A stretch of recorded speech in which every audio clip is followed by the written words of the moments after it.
여러분 안녕하십니까. 경제현장 오늘 시작합니다. 부동산 프로젝트 파이낸싱발 채권 시장 불안을 잠재우기 위해 정부가 50조 원이 넘는 유동성 공급 대책을 발표했죠. 하지만 채권 금리가 하루 만에 다시 반등하면서 불안 심리를 잠재우지 못하고 있습니다. 금리 인상 기조는 계속되고 부동산 침체 역시 그 끝을 알 수 없는 상황이어서 시장이 최악으로 치닫는 것은 아닌지 집중 진단해서 자세히 짚어보겠습니다. 유튜브 실시간 댓글 의견 주시면 토론에 반영합니다. 경제현장 오늘입니다.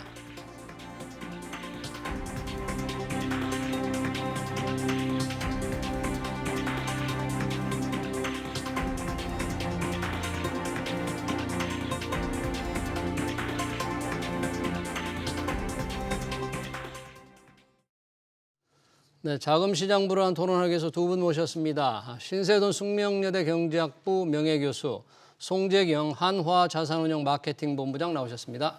어서 오세요. 네, 반갑습니다.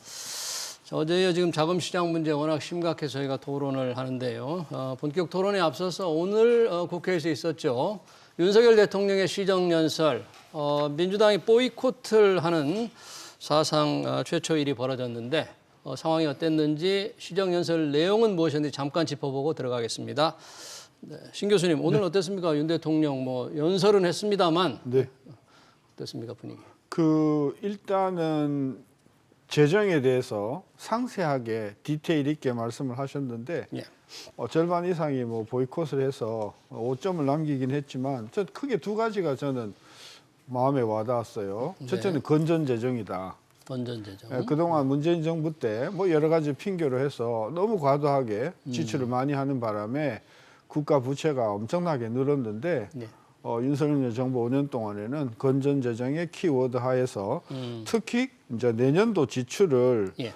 639조로 잡았거든요. 요거는 작년 금년이죠. 22년도 그 추경까지 다 합한 지출이 679조거든요. 예. 그럼 679조에서 내년에 639조니까 40조를 줄이겠다는 거예요. 올해 실제 지출되는 대비해서 예산보다 40조다. 줄였다. 물론 이제 내년의 상황에 따라서 내년에도 추경을 해야 될 그런 형편이 있을지는 몰라도 네. 어쨌든 건전 재정으로 국가 재정을 좀 건전하게 가져가겠다. 그래서 예. 관리 재정 수지 적자가 2022년도에 111조쯤 됐는데 네. 내년에는 58조로 한 절반 정도를 줄이겠다. 이게 이제 저는 굉장히 와닿았고 예. 방향을 틀어야 된다. 그게 맞고 그러면서 이제 야당이 계속 주장했던 게 뭐냐면 예. 아니 이렇게 나라가 어려운데 왜 재정을 줄이냐. 그래서 줄이기는 줄이지만 예. 취약계층에 대해서는 전폭적으로 지출을 확대하겠다. 재정 관리를 하되 네, 그래서 그 취약계층에 대한 디테일한 그런 어떤 내용들을 많이 포함을 했어요. 예. 예를 들면 청년 도약 그 계좌를 좀 더 범위를 확대한다든지 또 청년 원가주택을 적극적으로 역세권에 공급한다든지 예. 신문에는 그냥 병사 봉급을 130만 원 이게 그냥 확 떴는데 그것보다도 소상공인이라든지 장애인이라든지 기초연금 인상이라든지 이렇게 소위 취약계층에 대한 배려를 많이 해서 재정은 건전화하지만 그래도 꼭 필요한 사람들한테는 두툼하게 지원하겠다. 저는 이 두 가지가 굉장히 신선한 그런 걸로 다가왔어요. 그러니까 건전 재정을 추구하면서 약자에게는 또 복지를 좀 늘리는 두 가지 축으로 오늘 연설을 하셨는데 야당이 보이콧을 하면서 뭔가 좀 빛이 바란 느낌이 들었습니다. 자, 오늘의 주제로 넘어가겠습니다. 정부의 유동성 공급 대책 지난 주말 발표했죠. 50조 원 플러스 알파. 송재경 센터장님, 어제 정부 발표로 채권 금리가 조금 떨어지는 듯 했는데 지금 오늘 보니까 회사채, 국고채는 조금 올랐습니다. 그러면 효과가 지금 없는 겁니까? 아니면 어떻습니까? 시장 분위기는 어때요? 한마디로 말씀드리면 관망이다. 일단 상승세는 멈췄다라는 것이 좀 다행스럽다 말씀을 드리고 싶고요. 사실은 지난 한 달 동안 그 레고랜드 사태 이후에 벌어졌던 그런 지난 한 달 동안 상당히 급격하게 그 신용 스프레드라고 하죠. 이제 그 부도날 위험이 없는 국채 같은 그러한 그 빚에 이제 그 부도가 날 가능성이 얼마든지 있을 수 있는 그러한 이제 뭐 회사채든 예. 그런 기업들이 돈을 빌릴 때 가상 금리를 올리는 것, 이것이 지난 한 달 사이에 거의 2배 가까이 올라갔었거든요. 아주 빠른 시간에 그게 가격이 올라갈 만큼 시장이 경색이 됐었는데 적어도 이 올라가는 속도를 지난 주말 동안 발표했던 그런 50조 플러스 알파 요 정책으로 일단은 멈췄다라는 것이 그나마 좀 다행스럽게 생각하고요. 다만 그것이 과연 이제 앞으로 이러한 그 신용 경색, 자금 경색 시장을 해결할 수 있을지 여부에 대해서는 이제 아마 시간을 두고 판단을 할 것 같습니다. 그래서 지금 자체로는 이제 그 소위 말하는 위험이 올라간 것이 이제 적어도 이제 멈췄던 건 다행이지만 이것이 100% 해결됐다라고 말하기는 다소 아직 조금은 이르지 않을까 이렇게 말씀드립니다. 이제 조금 신용 스프레드, 부도 혐의 높은 채권 수익률이 높은 상태가 조금 멈칫하는 게 아닌가 뭐 그렇게 분석을 하셨는데 여전히 뭐 등급이 굉장히 좋은 뭐 공기업들이라든지 우량 채권도 지금 팔지 못하는 시장에서 소화가 안 되는 상태가 지금 이어지고 있다는 거죠. 네, 저는 우리가 이제 채권이 국채가 있고 이제 민간 회사채가 있고 네. 등급이 높은 채가 있고 낮은 채가 있고 여러 종류 채가 있는데 최근에 일어났던 그 레고 사태 이후에 어떤 급격한 그런 채권 시장의 경색은 좀 과민 반응한 게 있어요. 그러니까 국채 같은 경우는 절대로 안 망하거든요. 가격이 조금 떨어지면 떨어졌지 이게 국가가 채무를 불이행하지는 않는단 말이에요. 그럼에도 불구하고 시장에서는 이거 큰일 나는 거 아니야 싶어가지고 투매를 하는 바람에 예. 가격이 폭락을 하면서 수익률이 올라간 부분이 있다. 이 부분은 확실히 비정상적이고 네. 너무 과민하게 반응했다. 저는 그런 면에서 그런 정부채나 국공채의 가격이 급등한 것은 비정상적으로 소위 우리가 텐트럼에 따르는 그런 어떤 발작? 발작이란 말이에요. 그래서 발작. 저는 이 부분은 전 조금만 시간이 지나면은 저는 가라앉을 거다. 우량 등급 채권까지 시장 발작으로 금리가 뛴 것, 네. 이거는 조금 아주 과도한 일시적인 반응이었다. 거고 시장이 가뜩이나 지금 금리가 올라가면서 전반적으로 채권 가격이 떨어지는 상황에서 어디까지 떨어질까?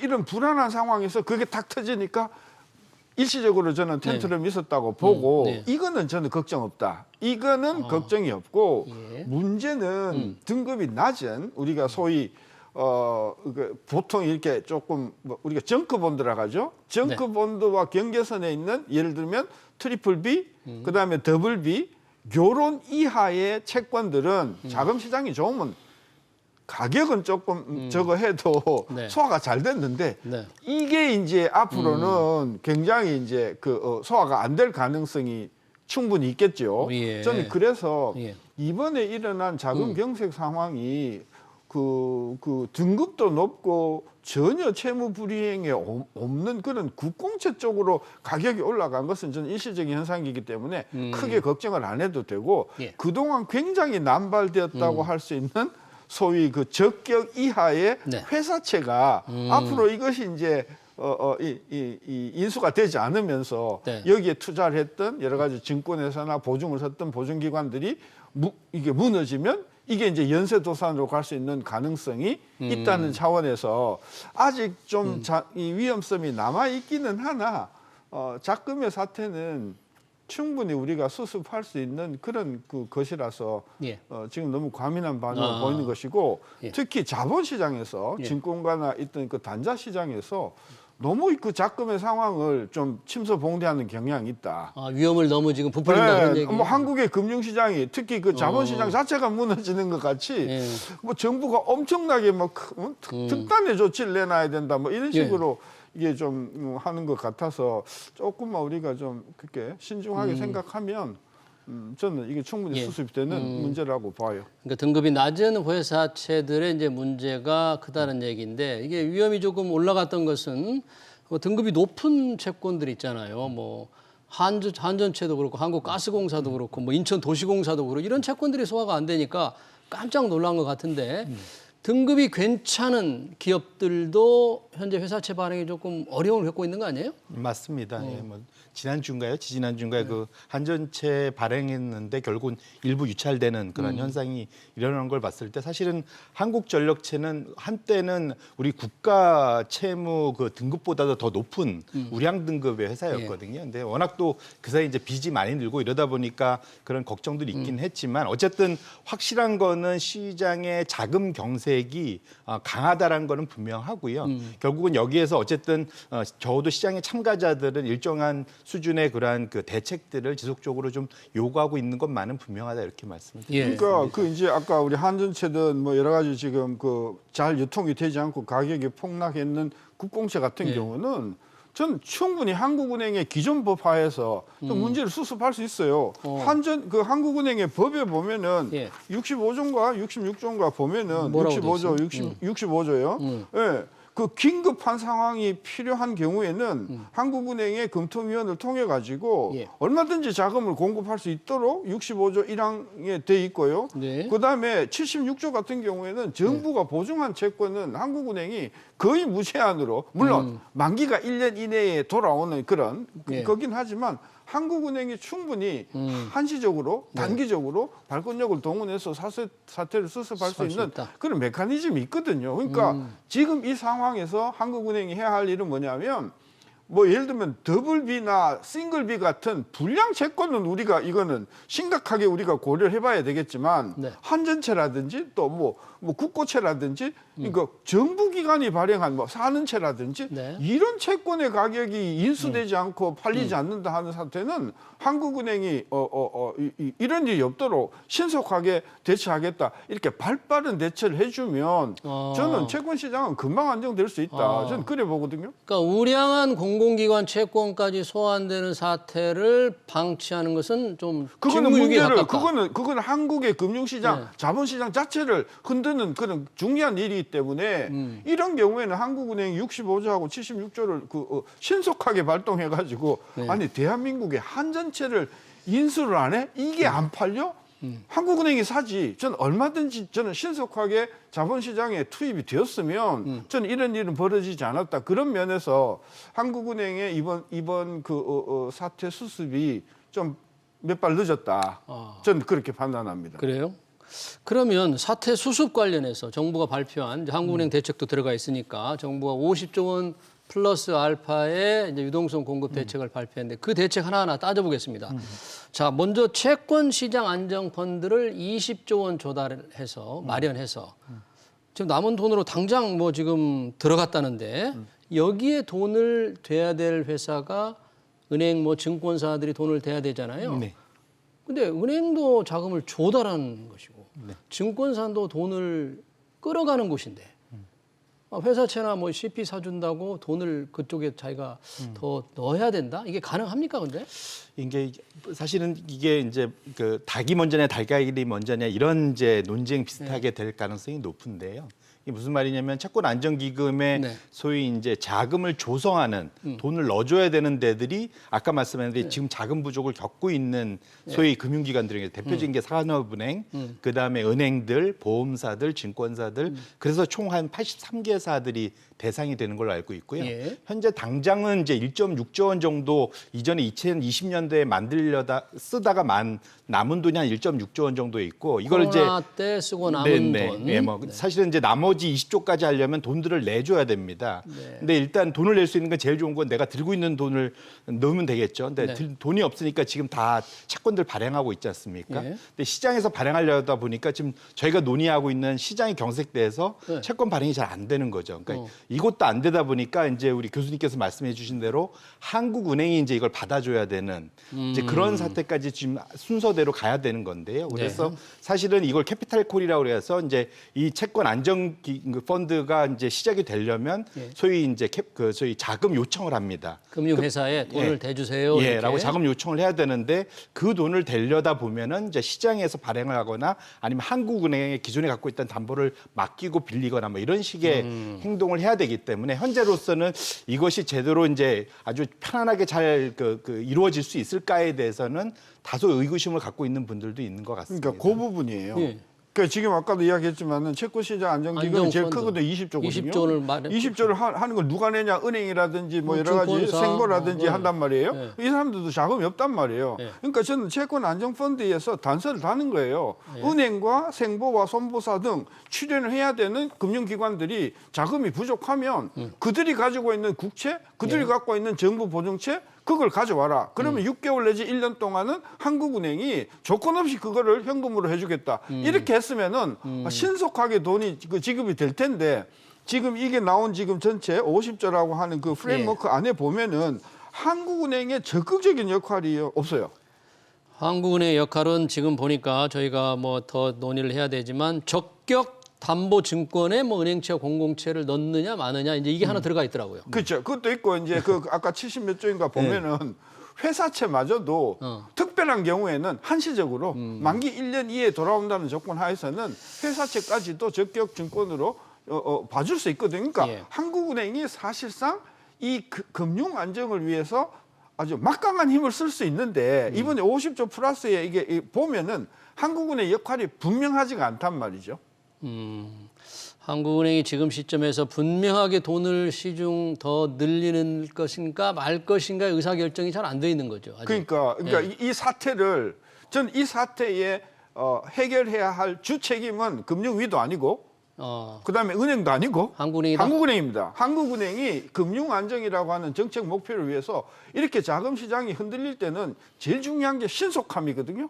신속하게 신속하게 돈을 대주는데 5년, 10년 대주지는 않는다. 이게 속성이 단기니까 3개월, 6개월 또는 1년 우리가 한시적으로 이 자금을 풀어서 금융시장을 안정시킨다. 네. 이게 한국은행의 역할이라는 차원에서 저는 채권시장 안정펀드 20조도 이게 사람들이 많이 의문하는 네. 게 아까 오늘 실장님 말씀하셨잖아. 은행이 돈이 어디서 나오지? 생보도 지금 엄청나게 물려 있는데 돈이 어디서 은행들 나오지? 뭐 채권 발행해서 돈을 오히려 끌어가는 곳이니까 지금. 근데 그러니까 돈을 대라고 하니까. 채권 발행이 되질 않는다니까. 네. 그런 면에서는 그들이 가지고 있는 담보 증권을 한국은행이 담보로 끼고 리뽀로 말입니다. 그저 뭡니까 환매 조건부로, 환매 조건부로. 단기 자금 얼마든지 대줄 수 있다. 이렇게 좀 이번 대책에서 저는 가장 아쉬운 부분이 한국은행이 전면에 나서서 이번 금융위기를 금융 불안정을 수습한다 이런 이미지가 저는 없이 한국은행은 저 뒷전에 저는 이게 뒀다는 게 좀 아쉽다면 아쉬워요. 그러니까 자금 시장 불안에 한국은행이 조금 소극적으로 보인다. 그러면 그 정부가 발표한 유동성 대책에 한국은행의 역할을 하나씩 한번 조금 더 따져보겠습니다. 그 정부가 발표한 내용 중에 이런 게 있어요. 한국은행이 시장 안정을 위해서 적격 담보증권에 은행채와 공공채를 포함시킨다. 이거는 무슨 뜻입니까? 이것까지는 검토한다 그랬거든요. 그래서 27일 금통위에서 의결하겠다. 네.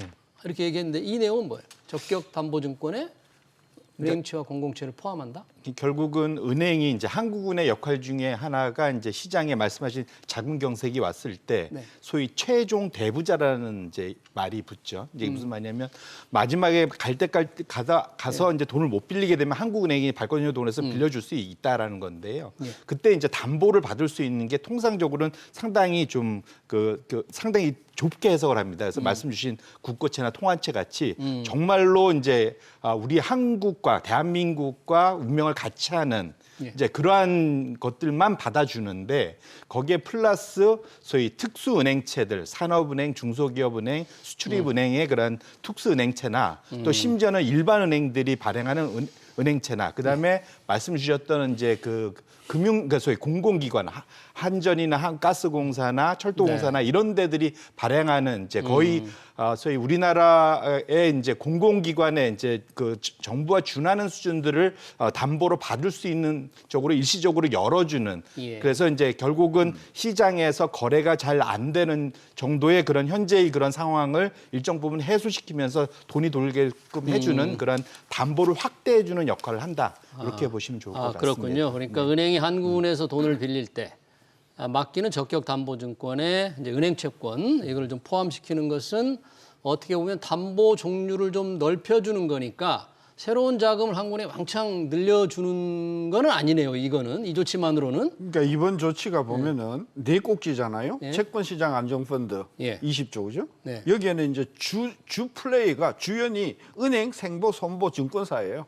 그러니까 얘네들이 이제 그 기금을 마련해 가지고 채권을 매입한다는 채권 게. 두 산다는 번째가 거고요. 정책금융기관이거든요. 예. 산업은행이나 기업은행이 회사채나 CP를 추가적으로 매입을 하도록 하고, 예. 그다음에 신용보증기금이 그 프라이머리 CBO를 신규 발행을 하도록 해주는데, 여기도 보면은 그 사는 기업은행 신보가 돈을 그 대고. 주연이에요. 주연이고. 그다음에 세 번째는 증권금융. 증권금융도 이게 규모는 뭐 얼마 안 되지만은 네. 3조 정도 되는데 이것도 증권금융이잖아요. 예. 그다음에 네 번째가 뭐냐면은 그 프로젝트 파이낸싱을 사업하는 사람들의 보증을 확대해 주는 건데, 이것도 증권사가 대부분이고. 그러니까 지금 네 개의 그 50조 플러스 알파를 보면은 주연이 다 아까 이야기한 대로 금융회사들이다. 은행, 산업은행, 예. 증권금융, 한국은행이 아니란 말이에요. 예. 그러니까 저는 이 포인트를 얘들이 하는 데에 뒤를 확실하게 밀어주는 게 한국은행이다. 예. 그래 하려면 아까 이야기한 대로 한국은행의 적격 금융의 대상을 넓혀준다든지 예. 뭐 하는 그런 조치가 필요하겠죠. 그래서 그 부분을 전면에 내세웠으면 저는 자본시장이 그래 뒤에 한국은행이 있구나. 그럼 채권에 전혀 문제가 없겠네. 이렇게 될 텐데 네. 이 전면에 은행 세우고 채권 안정펀드를 세우고 증금을 세우고 산업은행, 기업은행을 세워보니까 이 사람들 스스로가 지금 자금 조달에 상당히 어려움을 겪고 있는 상황에서 이거를 맡겨버리니까 이게 시장이 아직도 신뢰가 안 간다. 그런 차원에서 그 키포인트를 한국은행으로 두는데 저는 조금 소홀했다. 저는 그럼 그렇게 이제 한국의 역할을 더 늘려야 된다. 자금주의 이제 그런 주장이신데, 그 늘리는 방법으로서 지금 발표된 것은 적격담보증권에 이제 은행채를 포함시키는 것은 금통위가 27일 의결할 것 같은데, 자금 늘리는 방법 중에 하나, 등급이 낮은 회사채나 CP를 사는 별도의 기구를 뭐 만들어야 된다거나. 그러면 결국은 한국은행이 직접 나서서 등급 낮은 CP나 회사채 사는 거잖아요. 또는 뭐 회사채 같은 걸 담보로 금융회사에 돈을 직접 지원해주는 뭐 그 특별 대출 제도를 다시 살리거나 이런 건데, 이런 경우에는 한국은행이 이 막대한 돈을 새로 지금 넣는 거잖아요. 맞습니다. 지금 같은 어떤 금리를 올려가는 상황에서 이게 좀 맞습니까? 이게 이제 말씀 주셨던 그런 세 가지 대책, 그러니까 첫 번째로는 무제한 환매 조건 RP 매입, 무제한 RP 매입, 그다음에 금융 안정 특별 대출, 그다음에 이제 말씀 주신 기업 유동성 지원 기구 설립. 이 세 가지가 다 2020년도 그 코로나 대책으로 나왔던 그러한 제도들입니다. 그러니까 근데 그때로 돌아가 보시면 잘 생각해 보면 그 당시는 전 세계가 일치 단결해서 중앙은행과 재정정책과 통화정책을 완벽하게 다 같이 풀 때였거든요. 근데 지금은 이제 상황이 정반대로 바뀌고 있지 않습니까? 모든 나라가 이제 물가 때문에 사실은 지금 정책을 돈을 이제 쥐어 짜는 이제 그런 상황으로 바뀌고 있는 상태이기 때문에 아마도 제가 보기에는 한국은행이 이 입장에서 교수님께서 좋은 지적을 해주셨는데 한국은행이 그 자리로 바로 못 가는 이유가 현재의 그러한 전 세계적인 긴축, 특히 미국의 연준이 이렇게 긴축을 하는 상황에서 우리만 양적 완화로 혹시나 가게 되는 것을 비춰졌을 때 자칫 영국에서 일어났던 그런 비슷한 일들이 벌어지지 않을까라는 걱정, 이런 것들이 결합되면서 아마도 이제 소극적으로 가고 있지 않나 싶고요. 네. 기본적으로는 현재 상황이 그 지금 말씀하신 대로 다행스럽게 현재 정도 나와 있는 정책으로 자금 경색이 좀 풀린다면 한국은행이 물가를 안정화시키는 현재의 그러한 긴축을 유지하면서도 갈 수 있겠죠. 근데 만에 하나 안 된다면은 상당히 중간에 끼어 있는 형국이 되면서 그 정책이 과연 그러니까 이것이 이제 손쉽게 이것을 타개할 수 있을까에 대해서는 아마도 좀 머리가 좀 아프지 않을까 이렇게 좀 생각합니다. 근데 그 한국은행이 아까 자금을 대주고 뭐 긴급 그 대출을 하는 거는 법에도 이제 있다고 했는데 그렇다고 해서 등급이 형편없는 회사채에 대해서 해줄 수는 없는 노릇이죠.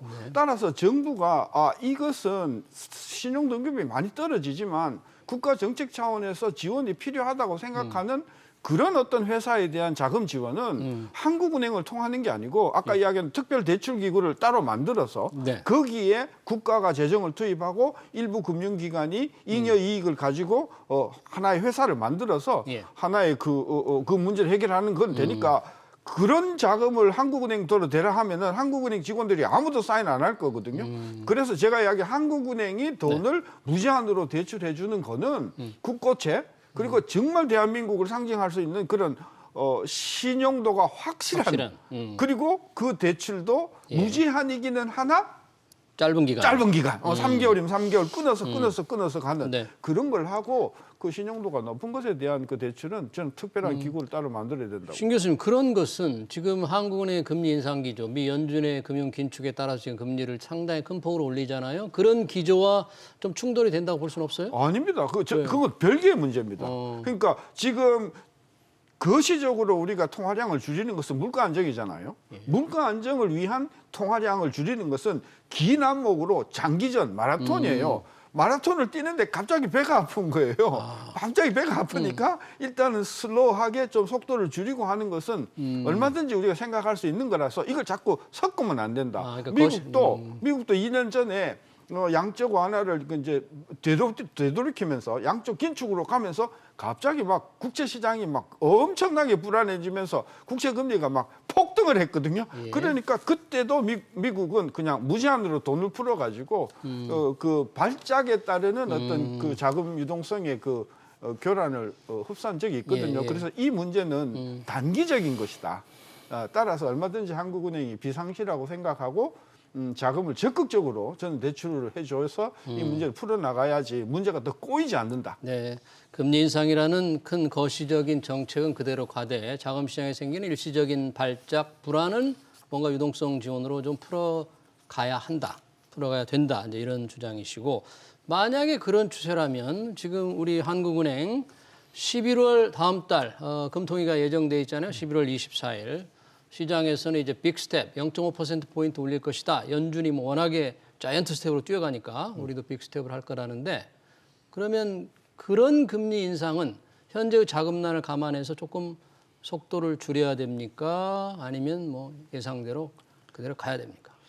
일차적으로는 아마도 그래서 지금 이번 국정감사 때 그 이창용 총재께서 그런 말씀을 하셨죠. 현재 우리가 지금 시작한 이런 일들이 자금 시장에 어떤 영향을 미치는지 보고 이제 이후에 스텝을 보겠다라고 얘기를 했고요. 아마 뭐 당연히 미국은 이번 11월 1, 2월에 2일 있을 FOMC에서 75bp 당연히 갈 거라고 좀 보고 있고, 그 이후에 이제 우리가 그걸 보면서 이제 따라가야 될 것 같습니다. 그래서 아마도 특별한 경우가 아니면 사실은 현재의 물가 수준을 감안하면 아마 50bp 인상을 아마 고민하고 있었을 텐데, 현재의 자금 경색을 놓고 봤을 때 그대로 과연 50bp를 유지할 수 있을지에 대해서는 상당히 좀 의문이 드는 그런 상황이다. 고민할 거다. 네, 그렇게 그래요? 말씀드리겠습니다. 고민 없이 저는 고민의 여지 없이 50bp다. 0.5%포인트. 네, 고민 왜냐하면 없이. 11월 2일 날 분명히 미국이 75 올릴 거고, 그럼 1% 갭이 벌어지거든요. 지금 우리하고. 그거를 0.25를 하면 0.75가 벌어진 상태대로 우리는 내년까지 넘어가기 때문에 12월 달에 미국이 또 0.5 정도 올리면 감당을 할 수 없는 금리 차기 때문에 이러니 폐지하고, 저는 이번에 50bp를 올리고 그다음에 내년 1월에 가서 미국이 올린 것을 보고 한국은행이 결정할 거다. 그리고 그 사이에 자본시장은 저는 상당히 가라앉을 가능성이 크다고 봐요. 그래요? 그 사이에 자금시장이 조금 안정될 가능성이 커서 금통위에서 빅스텝 0.5%포인트 올릴 거다. 마지막으로 저희가 채권시장 안정폰도 조금 얘기했습니다만, 거기서 요즘 문제가 된 부동산 프로젝트 파이낸싱의 이 CP, 이걸 인수해서 자금을 지원한다. 이 부동산 프로젝트가 문제가 되는 곳이 굉장히 많을 텐데 어떤 건 지원하고 어떤 건 지원하지 않고, 이 상당히 좀 논란이 될 가능성 없습니까, 혹시?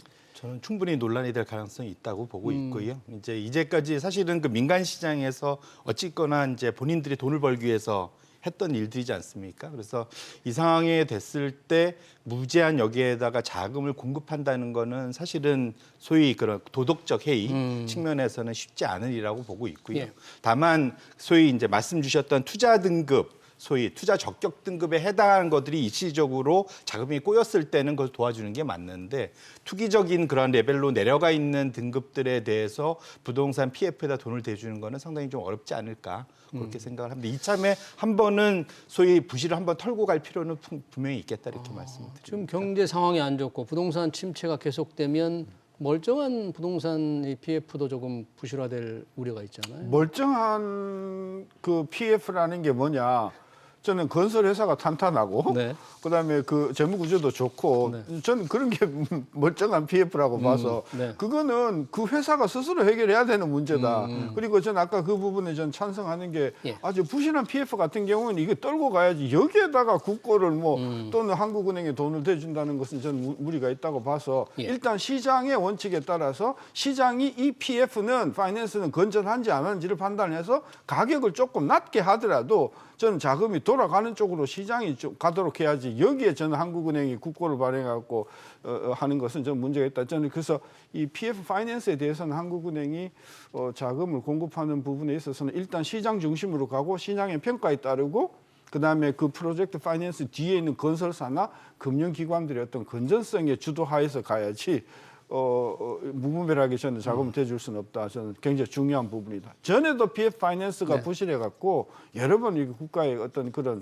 부담을 지운 적이 있기 때문에 저는 이 부분에 있어서는 우리 윤석열 정부는 조금 다르다 하는 차원에서 조금 고통이 있더라도 옥석을 가리는 메커니즘을 시장에서 잘 해줘야 된다. 저는 네. 그렇게 봐요. 네, 잘 알겠습니다. 자금 경색, 전망, 현황 잘 들었습니다. 지금까지 신세돈 숙명여대 경제학부 명예교수 그리고 송재경 한화자산운용 마케팅본부장이었습니다. 두 분 고맙습니다.